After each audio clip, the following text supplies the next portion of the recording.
Assalamualaikum warahmatullahi wabarakatuh. Innal hamdalillah nahmaduhu wa nasta'inuhu wa nastaghfiruh wa na'udzu billahi min shururi anfusina wa sayyiati a'malina. May yahdihillahu fala mudilla lahu wa may yudlil fala hadiya lahu.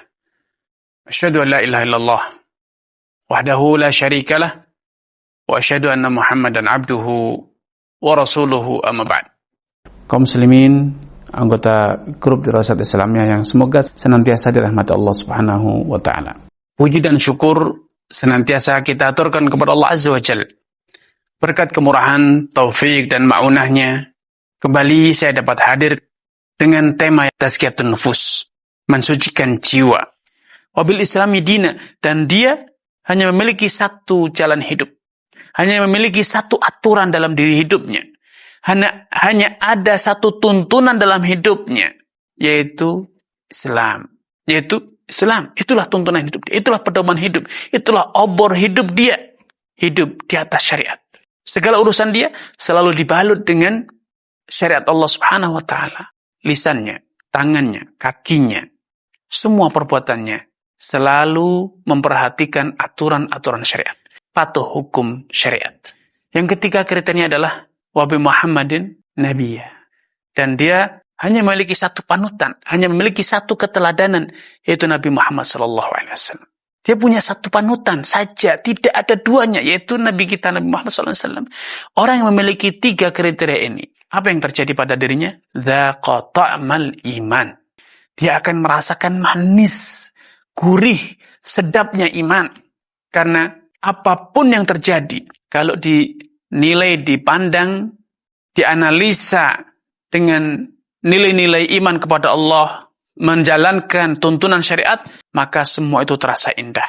Karena itu jangan heran, bila orang yang beriman, bila orang yang telah berhasil membersihkan jiwanya dari kesyirikan, dari kemunafikan, dari maksiat, dia selalu memandang, selalu merasakan semua yang terjadi atas dirinya, menimpa dirinya itu, semua terasa manis. Semua terasa menyenangkan. Semua terasa menguntungkan.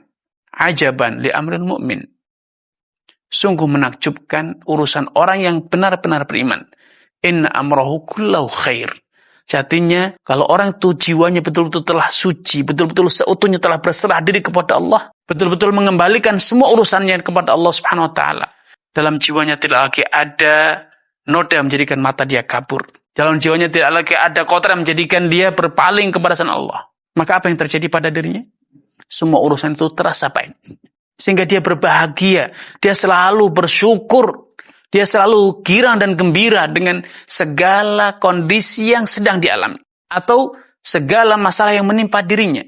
Sehingga kalau dia mendapatkan kesenangan, kemudahan, dia ingat itu adalah datangnya dari Allah. Dia syukuri. Maka itu menambah kebaikan untuk dirinya.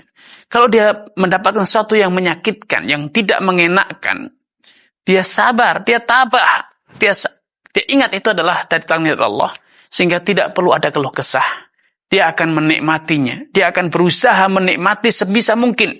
Apa yang dia oleh orang lain dianggap sebagai menyakitkan, dianggap sebagai sesuatu yang menyusahkan, tetapi justru dia malah menikmati kondisi tersebut. Sehingga tetap bahagia. Maka itu akan selalu membawa kebahagiaan, akan berakhir dengan kebaikan untuk dirinya.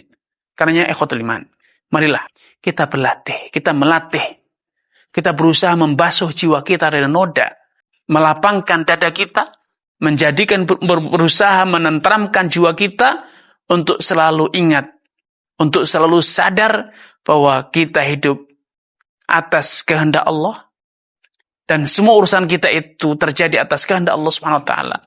Sehingga jiwa kita betul-betul tenang. Jiwa kita akan terbebas dari maksiat. Dalam diri kita tidak lagi ada cinta kecuali kepada Allah.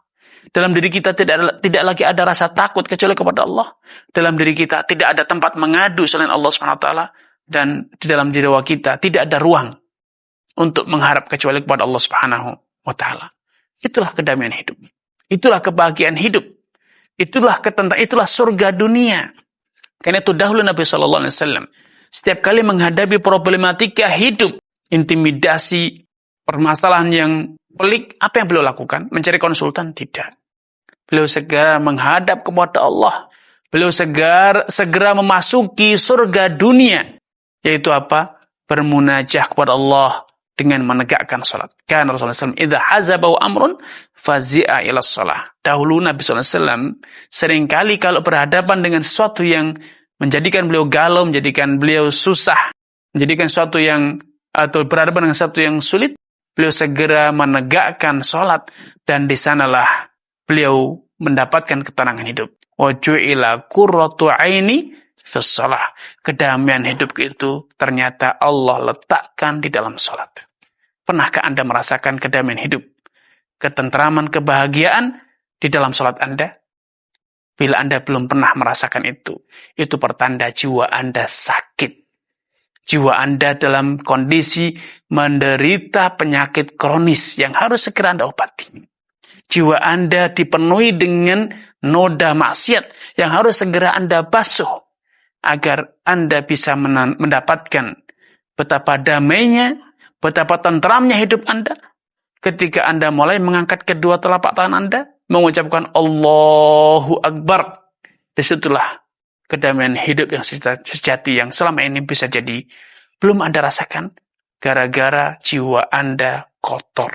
Karena itu kita akan bersama-sama bergandengan tangan berusaha membasuh jiwa kita agar jiwa kita menjadi jiwa yang mutmainnah, sehingga kelak ketika kita harus mengembuskan napas terakhir, di telinga kita akan dilantunkan seruan. Kita akan mendengarkan suara malaikat yang mengatakan, ya ayyatuhan nafsul mutmainnah, wahai jiwa yang damai dan tentram, irji'i ila rabbiki radiyatan mardiyah, segera kembalilah engkau kepada Rabbmu, radiyatan mardiyah, dalam kondisi ridha dan diridha Allah Subhanahu wa taala. Fadkhuli fi ibadi wadkhuli jannati, dan segera engkau bergabung dengan hamba-hambaku yang saleh, dan segera engkau masuklah ke dalam surgaku. Betapa indahnya saat-saat tersebut.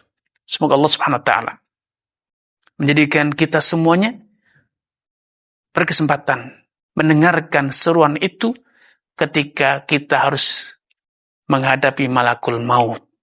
Amin ya rabbal alamin. Wassalamualaikum warahmatullahi wabarakatuh.